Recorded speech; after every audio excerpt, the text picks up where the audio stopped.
take a good look at this radiator here.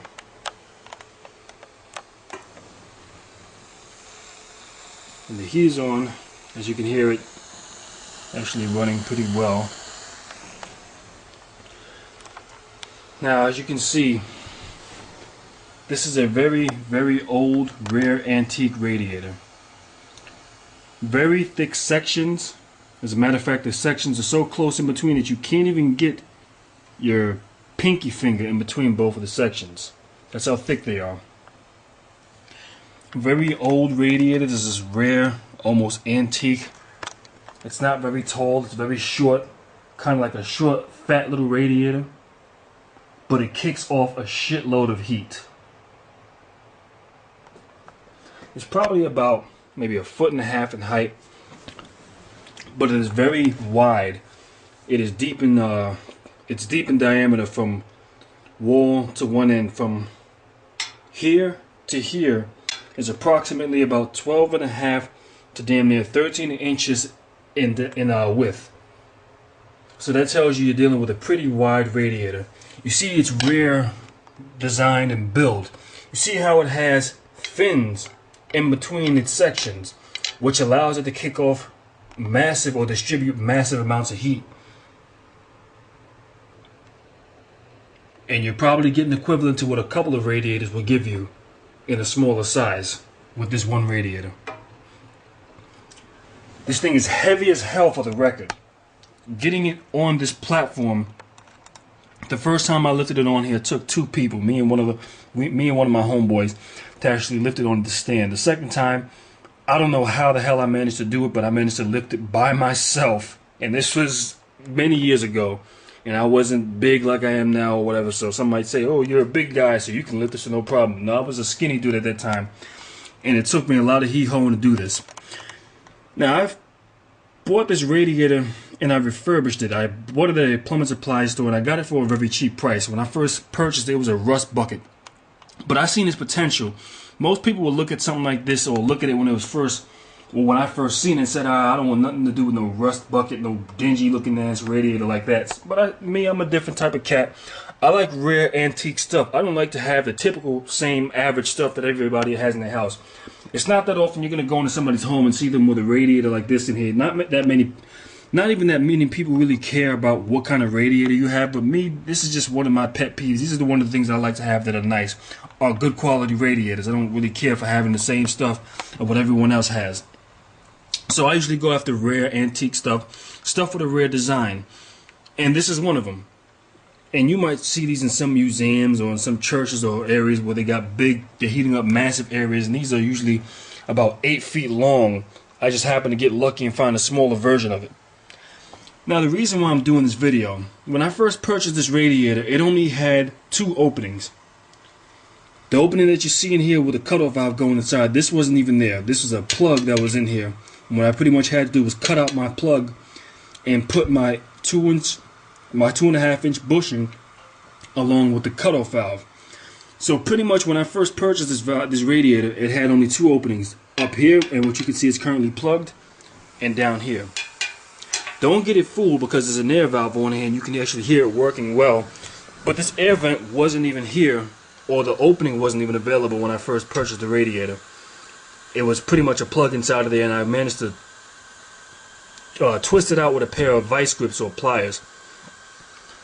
As I mentioned in one of the previous videos, you can hear how this radiator is just venting out properly, or this Hoffman valve is giving off that mild hissing that I was talking about. And this is pretty much how you want your radiator to work.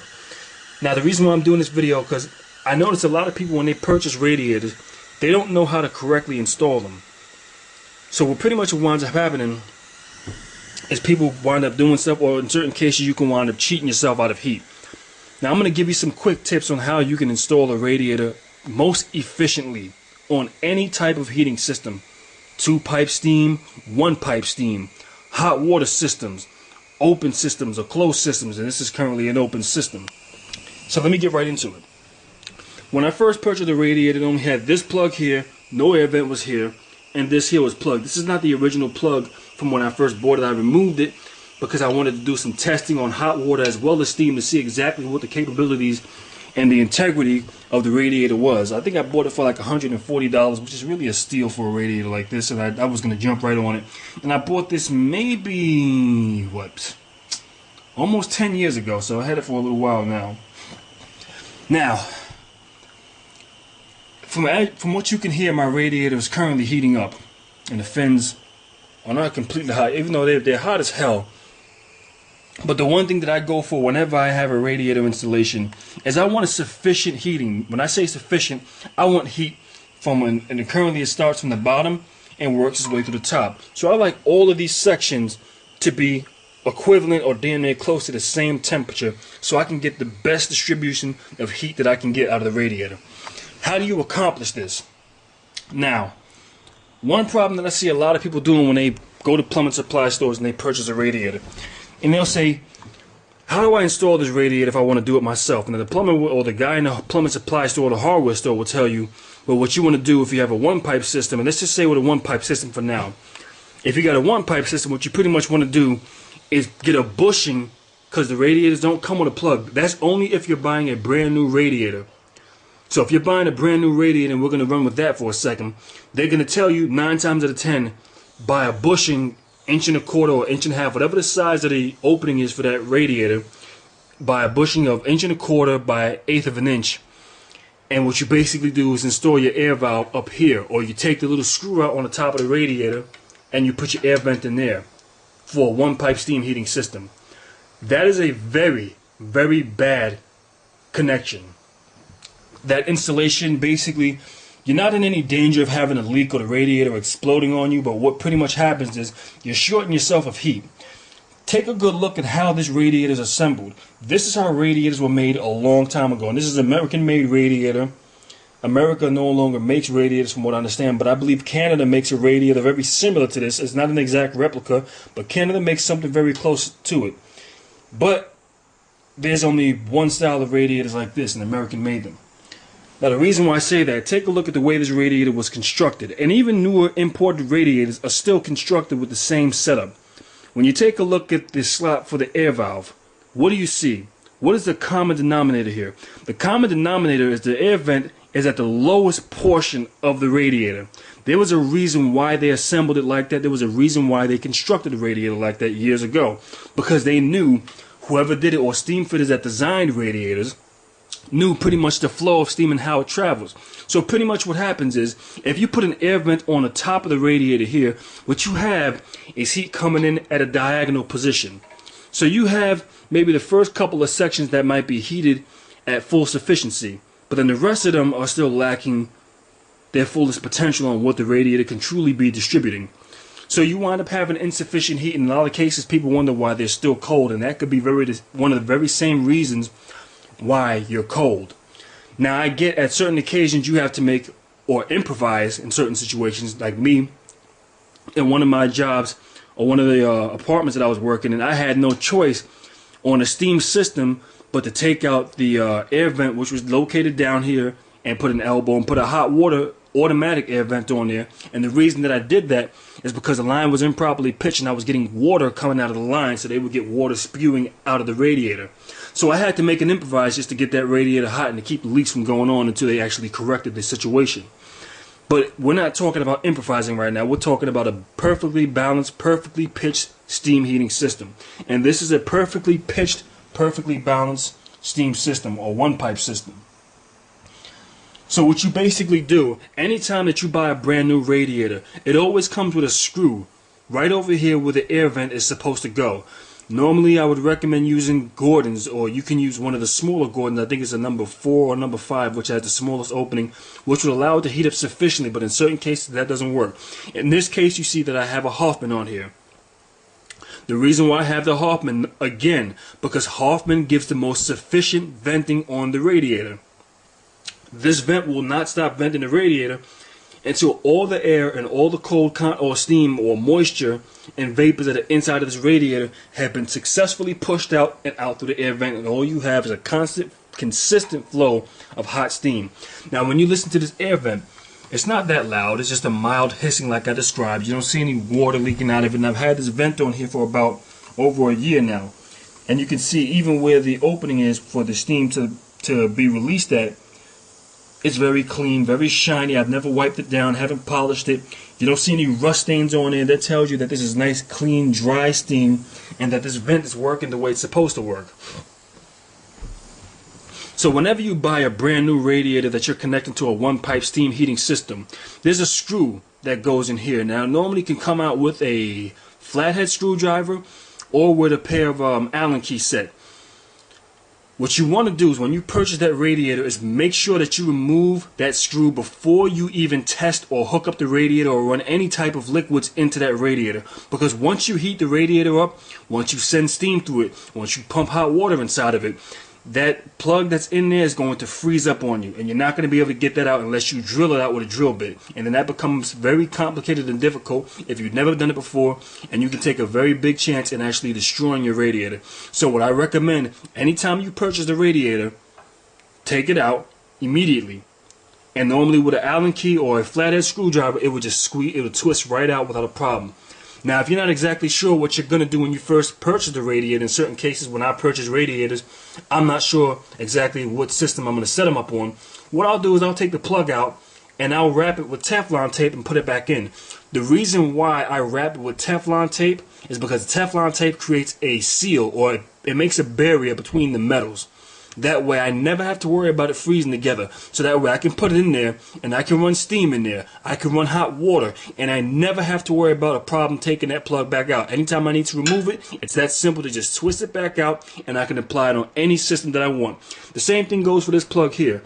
You might see a lot of paint on here right now, but don't get it twisted, because at any given time I can come with a pair of pliers and I can easily remove this out of here without a problem.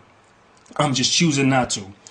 Now, like I said, anytime you buy a radiator and you're hooking it up to a one-pipe steam system, that is the only way you ever want to do it. I've seen some people actually hook it up in the worst way you can actually hook up a one-pipe radiator is by putting the cutoff valve here and having an air valve somewhere located up here on the same side as the radiator as the cutoff valve. That is a very bad connection. You cheat yourself out of so much heat, it is not even funny. And basically what you wind up having is just a steam circulation right in these, maybe these first 2 or maybe 3 sections, and you don't get the air out, and what you have is a radiator sitting inside of your apartment that is basically useless. And I've seen a couple of people do this, and I don't know how the hell people pull it off, but that is one way to severely cheat yourself out of steam or heat out of your radiator. So anytime you are connecting a one-pipe radiator, what you want to do is your cutoff valve and put your air valve at the lowest point of a cast iron radiator. These are for cast iron radiators only. Steel convectors are different, cast iron elements are different.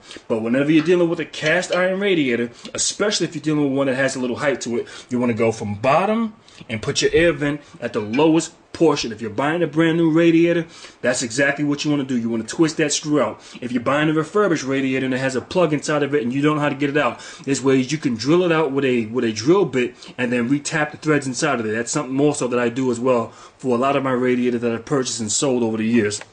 Now, let's take a look at how this was originally connected. When I first purchased the radiator, and I believe that this is the same radiator that I found sitting under the Brooklyn Bridge years ago, and it was just sitting there with the same connection, with the same rusted paint color. And I just think that somebody found it and sent it to that plumbing supply store and maybe made a quick buck off of it, and then they sold it to me. But when I tried to actually pick it up from the Brooklyn Bridge, or from right underneath the Brooklyn Bridge, which is located right in Lower Manhattan, the shit was so heavy there was just no way in hell I can carry this by myself. And I was a lot younger. I had to be maybe 16, 17 at the time. And there was no way in hell I was going to be carrying this or lugging this heavy thing on no damn train by myself. Now, what I'm talking about is this. Let's just take the 2-pipe steam system for a second. Now, I'm assuming that this was hooked up on a 2-pipe steam system, that this was the feed and this is the return here. The reason why I've come to that conclusion is take a look at where I have my plug at. Take a look at this bushing. The bushing has an opening on the lowest portion of the bushing, meaning that it was made to precision for a 2-pipe steam heating system. And the reason why they made it like this is because they want to put the trap in there and get as much of the condensated water out of the radiator as possible and back into the return. A very brilliant strategy when it comes down to a 2-pipe steam system. The only problem is the setup. Once again, let's just, all this other stuff, the air vent and the bushing up here, let's just take all of this stuff and remove it for a second. So everything here is plugged up and you only got 2 openings, and this is exactly how I purchased this radiator. You got your connection, your inlet over here where you have your cutoff valve, and then you got your outlet down here on your trap valve. A problem behind this is the outcome that you get. When you send up steam, steam is naturally going to flow, or it's going to naturally rise, so you don't have to worry about it making its way to the back or the top of the radiator, because it's naturally going to rise and stay there. Due to the force that is being applied to it by the cutoff valve, it's going to naturally make its way back down. The only problem that you get is that steam is going to look for the easiest route out. Just like anything else, it's going to take the easiest, cheapest way it can get. So whenever you have it in a situation like this, you have end to end. The most effective thing for the steam to do is go straight down. Now with these sections here, what you're trying to do is force that steam down here and actually run it through the rest of this, which is pretty much not going to do. So once again, you're going to have a diagonal slant where you have a certain part of the radiator that gets excessively hot and a good portion of it that is barely warm or even heats up at all.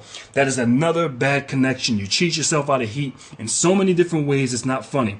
Now, anytime you want to do a 2-pipe closed steam system, and even if you do it with an air valve, you still need to do it in this way to make it the most effective, because doing it that way is only going to cheat you with heat. Even if you have an air valve on the radiator, it still doesn't make any sense to do it like that. So what I recommend to anybody that's installing one of these radiators or any radiator on a 2-pipe steam system, there's 2 effective ways you can do it. The most 2 effective ways is have your inlet on the bottom and then your outlet on the bottom, end to end, the lowest point to the lowest point. The reason why I say this is because steam is going to naturally rise. So as you're sending it up through the bottom, it's going to make its way to the top. But at the same time as it's making its way through the top, it also has to make its way down to all of these sections. Or even if it takes the top route first because it floats, because it's lighter, and goes to the back, it still has to come back down. And when you have steam already coming in from the bottom of the radiator, everything gradually comes down, sufficiently heating up all your sections and making its way to the trap valve, and then the condensated water escapes out of the trap, leaving it with nothing but pure steam inside of the radiator. That is the most effective way. The second most effective strategy, and you still get the same results, is you have your main cutoff valve, your inlet up here, and then what you want to do is have your trap down here. The reason why I say this, once again, you have to understand the way steam travels. Steam is only going to take the easiest route out. So whenever you have a situation where you're automatically feeding it from the top, you want to force it to go to places where it would normally have a difficult time in going. So we already know that the steam is going to make its way back here to the back of the radiator because it's already coming in through the top.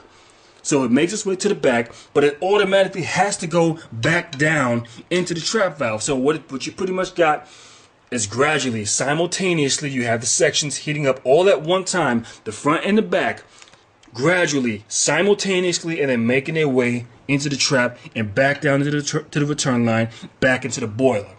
That is the most effective way you can do this on a 2-pipe steam heating system.